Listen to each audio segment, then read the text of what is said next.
Então vamos ao nosso segundo tópico dessa feita, os versículos 10 ao 13, dois homens, duas orações. Estamos estudando sobre Lucas capítulo 18, do versículo 9 ao 14, a parábola do fariseu e do publicano.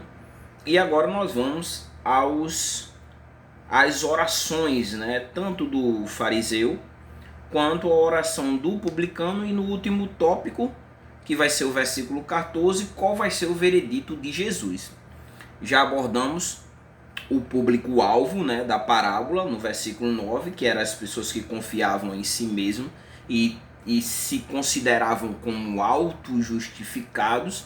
Com isso, desprezavam ali as outras pessoas como inferiores a ela, ou estando numa categoria ou como se encontrassem numa categoria de inferioridade espiritual. E agora Jesus, na parábola, ele vai usar o exemplo de dois personagens que faziam parte ali da cultura judaico, né? No caso com Cristo, judaico-cristão, porque Cristo já estava em cena, né? Ou poderíamos dizer da cultura judaica, que era o fariseu, e nós vamos já entender quem era o fariseu, e o publicano. E esses dois homens, eles vão até o templo para fazer as suas orações, e aí nós vamos ver o conteúdo de cada uma delas. Então, a primeira parte aqui, vamos começar pelo versículo 10, a ida deles ao templo, né? Vamos lá, dois homens no templo. Versículo 10 diz assim: dois homens subiram ao templo para orar. Um era fariseu e outro publicano. Então aqui nós temos os dados, né?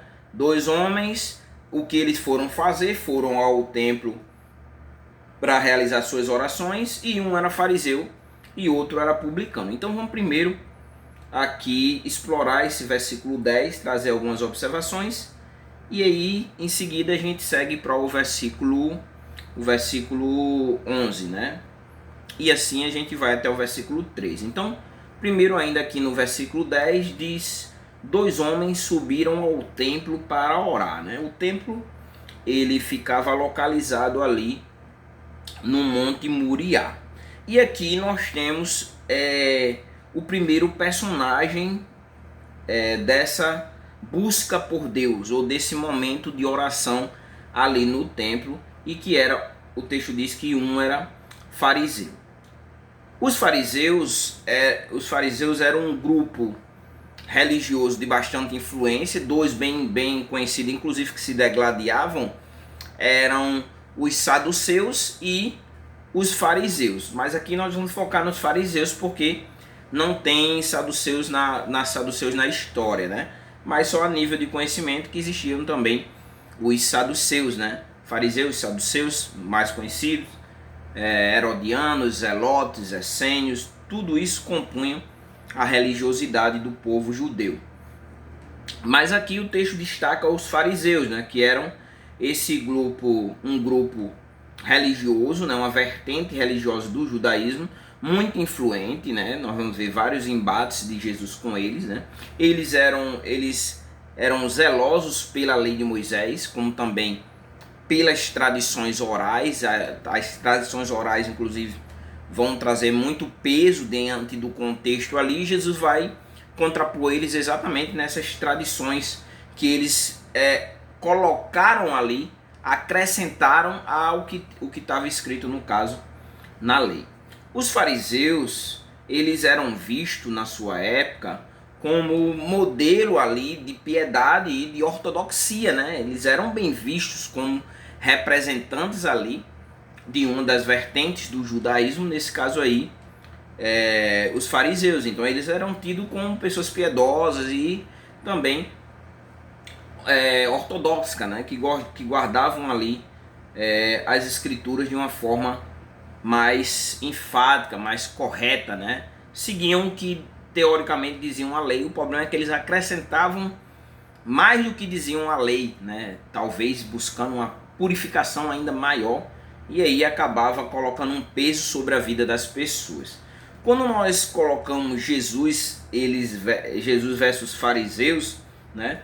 Jesus, você vai ver que Jesus ele frequentemente criticou os fariseus, né? E criticava por algumas observações que Jesus fazia com relação a eles. Por exemplo, a hipocrisia.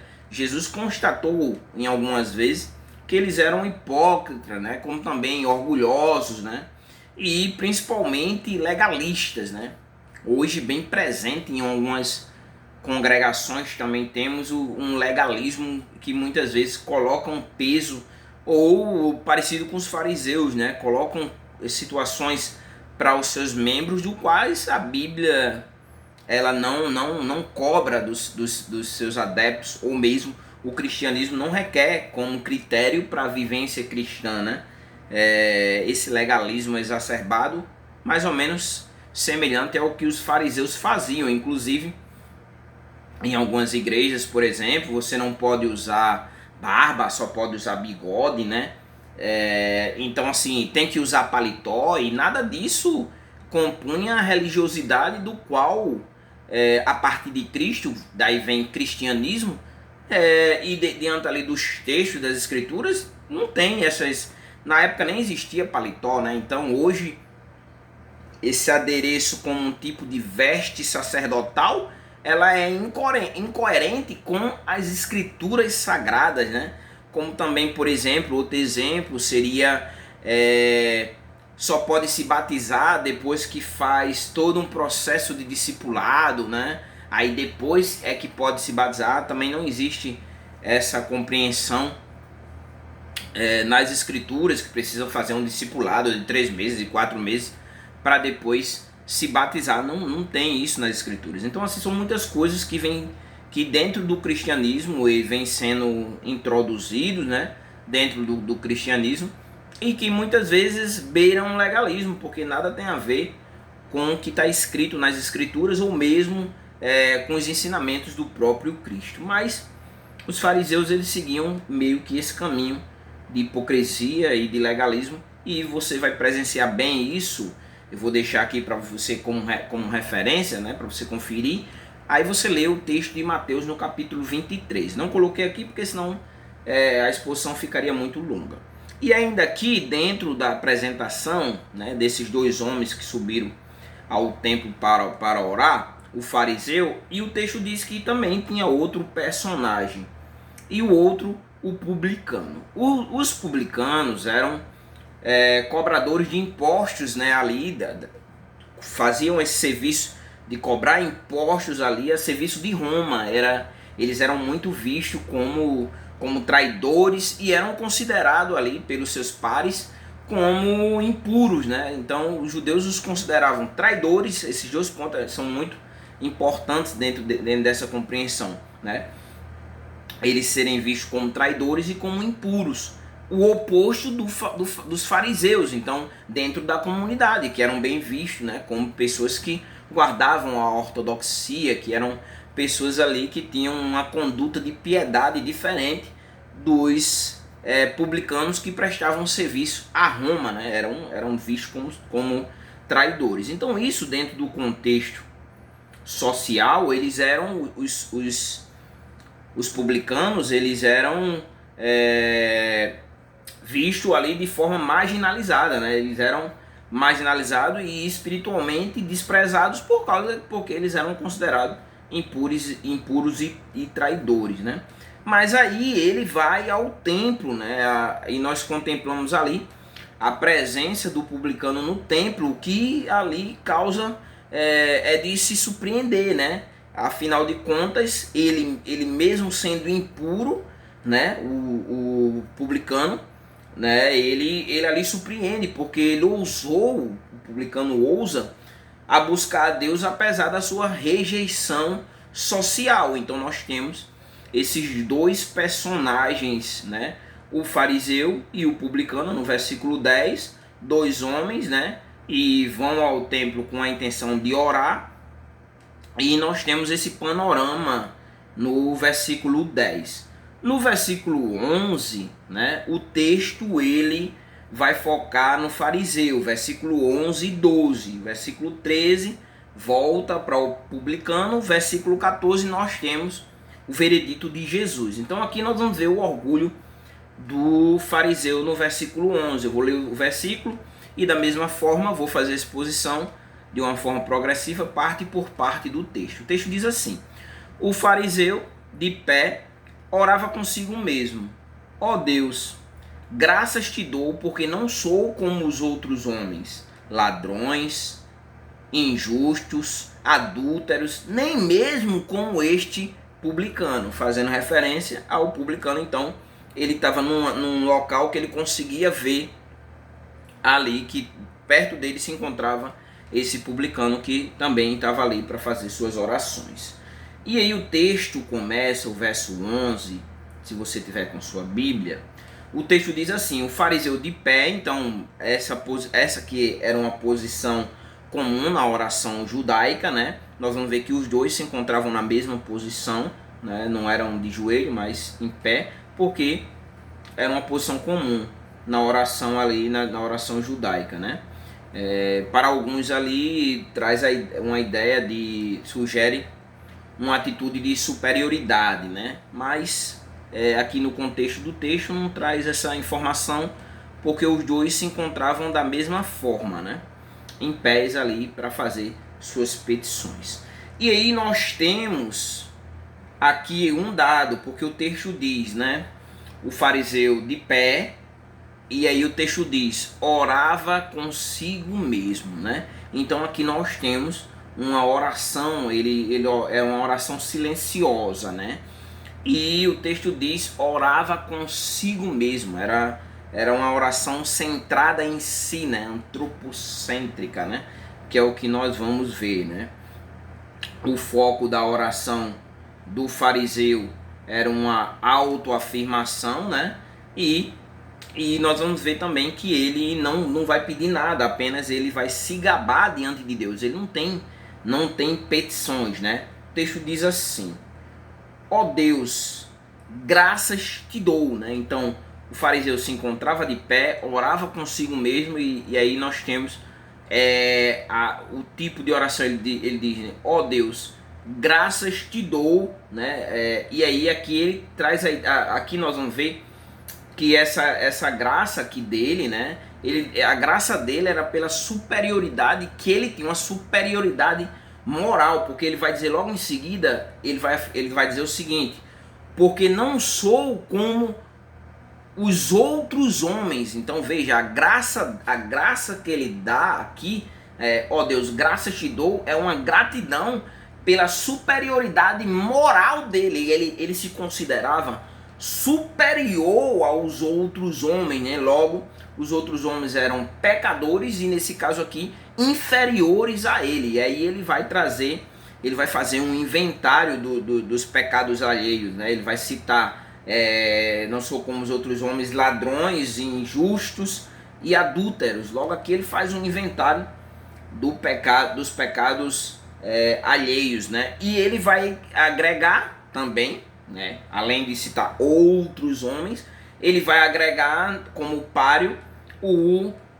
publicano, traidor, né, da pátria, considerado como traidor, e um impuro. Então ele nem era traidor, não traía a pátria, não traía a Deus, e também não se considerava como alguém impuro. Então ele diz, nem mesmo como esse publicano, né? Logo, ele aponta para o publicano e aí faz o seu julgamento publicamente, né? Que ali se encontrava alguém que não tinha as qualificações morais semelhantes a ele, que era um fariseu, né?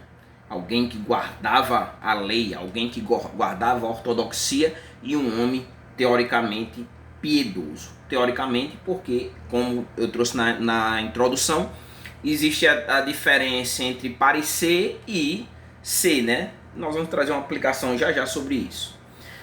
E aí nós chegamos ao versículo 12. Aqui, no versículo 12, ele vai trazer o acréscimo de o que o diferenciava desses outros homens, como também do publicano. Ele diz assim, vamos ler o texto: jejuo 2 vezes por semana e dou o dízimo de tudo quanto ganho. Veja, ele traz aqui 2 pontos, né? O jejum que ele traz, que era 2 vezes por semana, e também ele dava o dízimo de tudo. Primeiro aqui vamos focar nessa parte aqui quando ele fala de jejum 2 vezes por semana. O jejum, de acordo com a lei judaica, né? O jejum obrigatório na lei judaica era apenas, só tinha um jejum obrigatório, e esse jejum era uma vez por ano, né? E o dia específico era no dia da expiação, conhecido como o Yom Kippur, né? Então só tinha apenas um jejum obrigatório, que era no dia da expiação. Os fariseus, né? Eles instituíram jejuns voluntários, acrescentaram, né? E na compreensão deles, né, esse acréscimo, eles praticavam esses jejuns às segundas e às sextas-feiras, sendo que, de acordo com a lei, né, de acordo com a lei judaica, o jejum obrigatório era no dia da expiação, no Yom Kippur, né? E também o jejum, na compreensão dos fariseus, ele era um sinal ali de piedade. Você precisa conferir isso para que você veja no Talmud, né, no Tanita 12a. Aí você vai conferir exatamente essa compreensão de que eles viam o jejum ali como um sinal de piedade. Então eles acrescentam, ao invés de ser uma vez só, o jejum passa a ser semanal, e no caso 2 vezes, especificamente os dias de segunda-feiras e quinta-feiras, né? Então ele jejuava. E aí a atitude aqui do fariseu no texto, você vai ver que ele exagera no caso na sua devoção religiosa, né? E ele jejua aqui exatamente. Aqui ele traz o elemento, o dado, né, do jejum, né, para mostrar a sua superioridade, o porquê, quais motivos que ele era diferente dos outros homens, né, e também do publicano, né, praticando exatamente a ideia da autojustiça ou superioridade religiosa. Aí ele traz o outro dado, né? Então, jejum 2 vezes por semana e dou o dízimo de tudo quanto ganho, né? Os dízimos, novamente, vamos de novo para a lei. Era para ter colocado na lei, era para ter trazido o texto, não trouxe, mas tudo bem. Na correção do texto eu vou acrescentar onde estava escrito. Mas com relação ao dízimo, segundo a lei, era produtos agrícolas, né? Nós vamos ver isso em Levítico 27:30, que diz assim: também todos os dízimos da terra, quer dos cereais, quer do fruto das árvores, pertencem ao Senhor, são santos ao Senhor. E ainda fundamentando, Deuteronômio capítulo 14, versículo 22, diz assim: certamente darás o dízimo de tudo, de todo o produto da tua semente, que se recolhe do campo a cada ano, né? Então está aqui trazendo a ideia do dízimo como produtos agrícolas, né? Os fariseus vão ampliar novamente, da mesma forma que fez com o jejum, que era uma única vez. Eles transformam o jejum então semanal e 2 vezes por semana, e eles incluíram, os fariseus, eles vão além, né, do que a lei requer, e eles ampliam isso para os mínimos ganhos, né? Nós vamos ver isso exatamente no texto de Mateus, no capítulo Mateus, no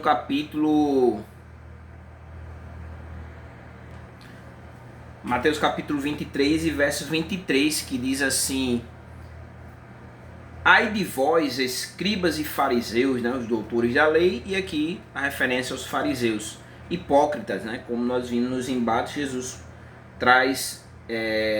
coloca eles como sendo, praticando a hipocrisia.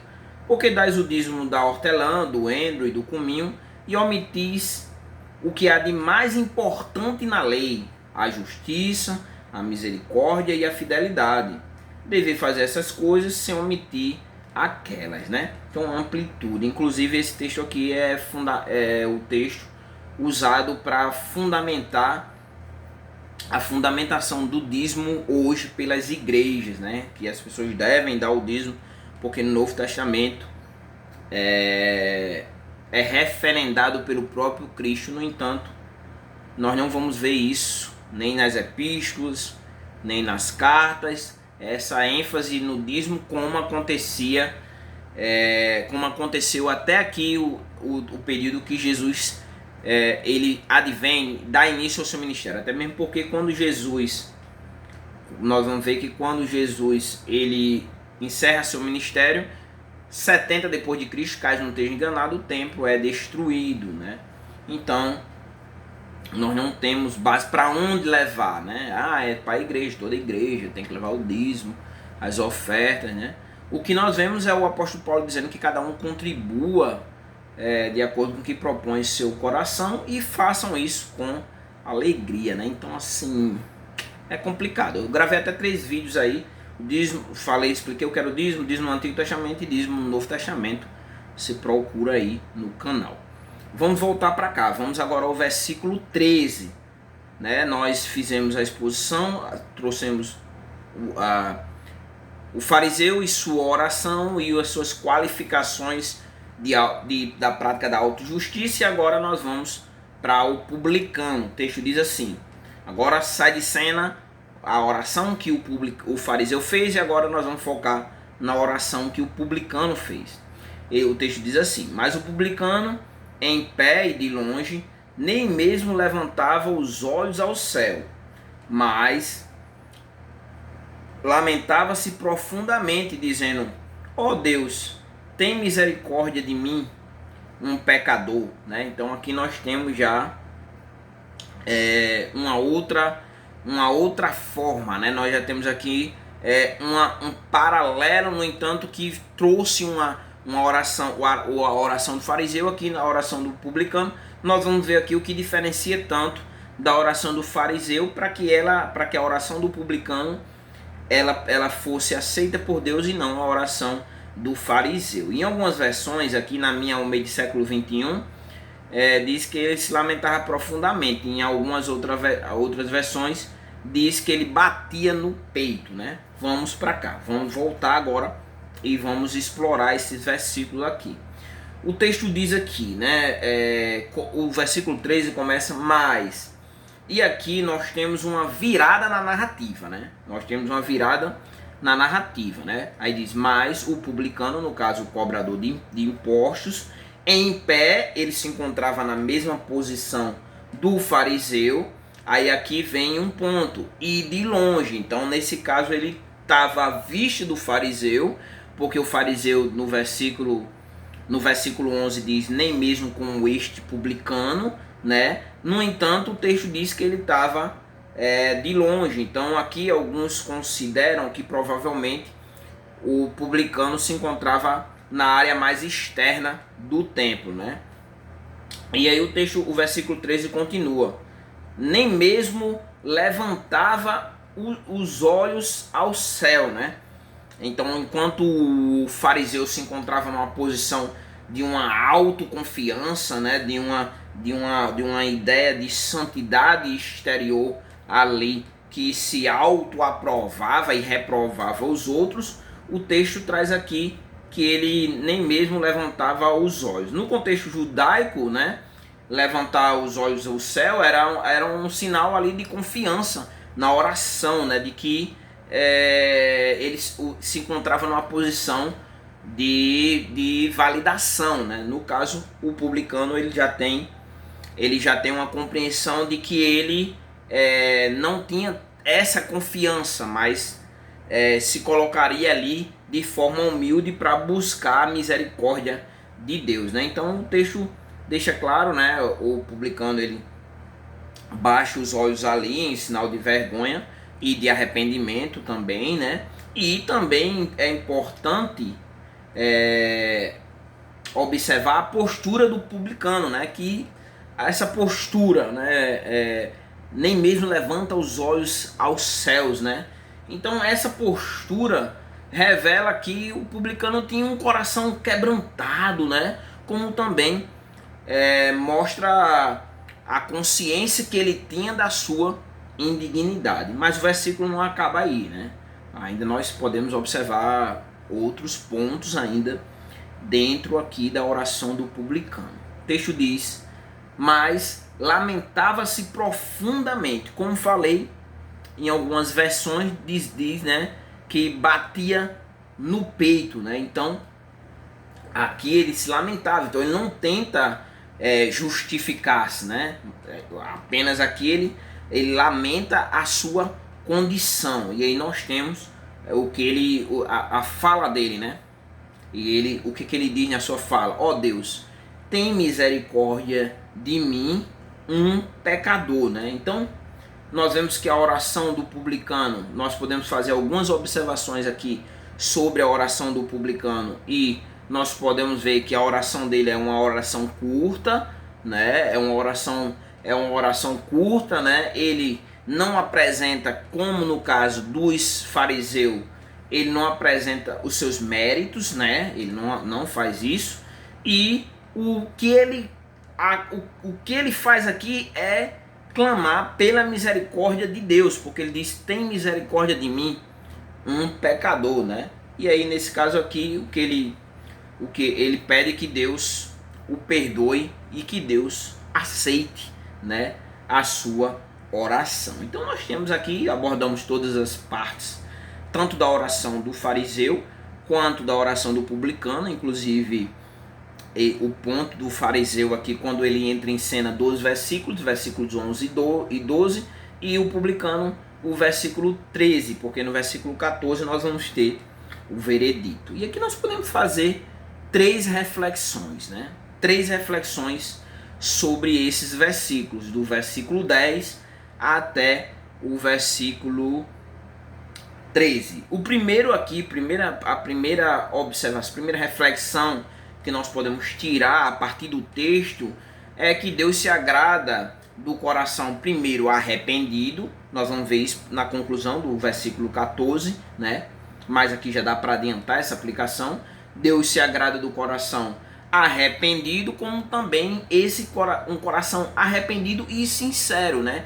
Sem falsidade. Para validar essa compreensão a partir do texto, eu trouxe aqui, com relação, por exemplo, ao coração arrependido, alguns textos, e depois que Deus se agrada desse coração arrependido e sincero, da sinceridade, da questão da verdade, não da falsidade, né?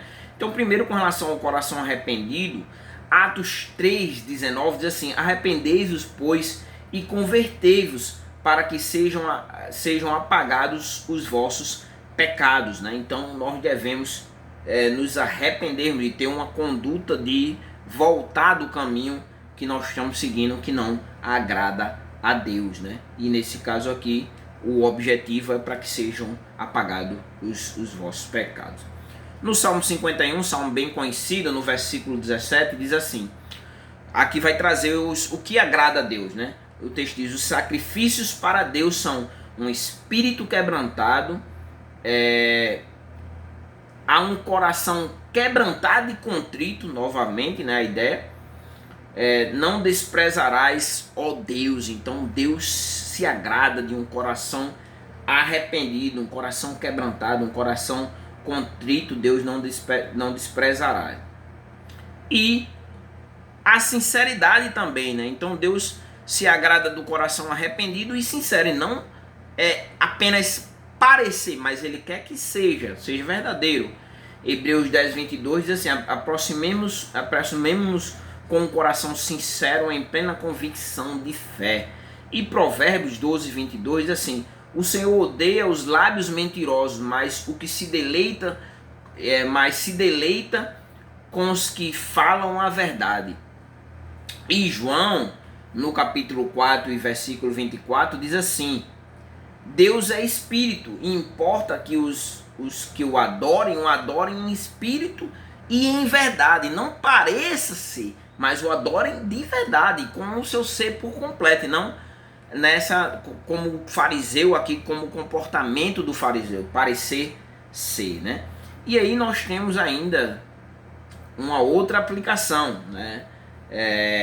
Que a religiosidade superficial e exterior não agrada a Deus. Nós vemos uma religiosidade superficial, do fariseu aqui no texto, né, da história, da parábola, o método que Jesus usou para ensinar, e exterior, no entanto, não agrada a Deus. E para fundamentar isso, nós temos alguns textos que colaboram com essa compreensão. Por exemplo, Isaías 29:13, assim: o Senhor disse, este povo se aproxima de mim com a sua boca e me honra com seus lábios, mas o seu coração está longe de mim. Jesus chamou os fariseus de hipócrita, né? A adoração que me presta é feita só de regras ensinadas por homens, quer dizer, né?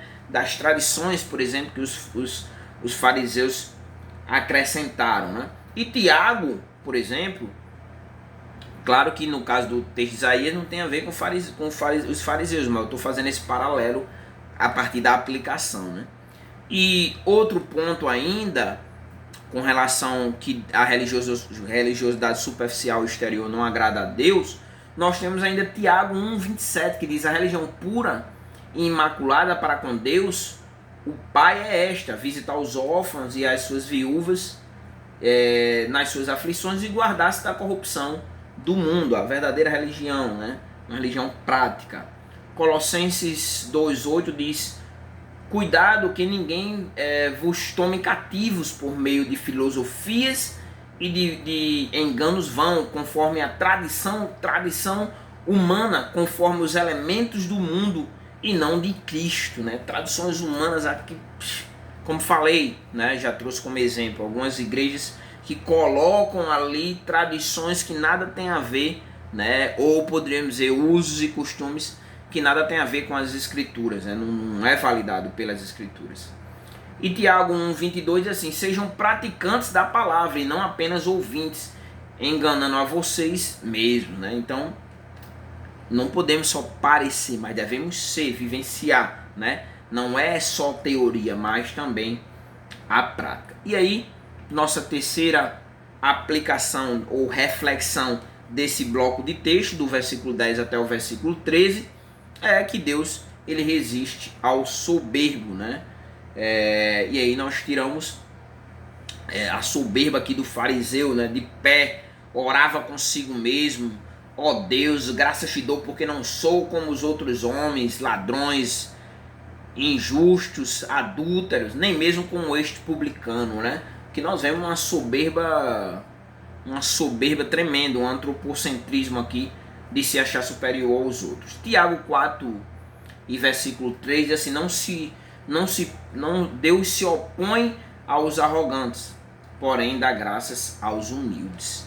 E 1 Pedro 5 diz assim: tende todos uma disposição humilde uns para com os outros, porque Deus se opõe aos arrogantes, mas dá graças aos humildes, ainda validando a nossa aplicação. E, para finalizar, Provérbios 16:18: a soberba precede a ruína e a altivez do espírito precede a queda, né? Então, que nós possamos entender que Deus resiste ao soberbo, né? Então, nós não devemos nos colocar de forma com soberba, com arrogância, porque isso precede a queda, né? E nós, como seres humanos e pecadores, temos a tendência ao pecado, a nos distanciarmos de Deus, né? Então devemos nos colocar com humildade, agradecendo a Deus por sua graça em nossas vidas, né? E quando contemplarmos a queda dos outros que estão no nosso convívio, agirmos com misericórdia e humildade, entendendo que poderíamos estar na mesma condição que eles, como no caso aqui do fariseu reprovado, né? Que é o que nós vamos ver no capítulo 14. Então, o próximo capítulo, o último capítulo do nosso estudo sobre a parábola do fariseu e do publicano. Nesse caso, o último tópico vai ser o terceiro tópico, no caso, o veredito de Jesus. O que Jesus, então, diante da sua avaliação da condição do fariseu e do publicano, qual vai ser, então, o veredito dele? Quem aqui praticou a oração, quem está mais de acordo, né, com o que Deus quer de nós, para nossas vidas e do nosso comportamento para com ele? Vai ser o publicano? Vai ser o fariseu? Nós vamos ver no próximo tópico, que é o último tópico, o veredito de Jesus.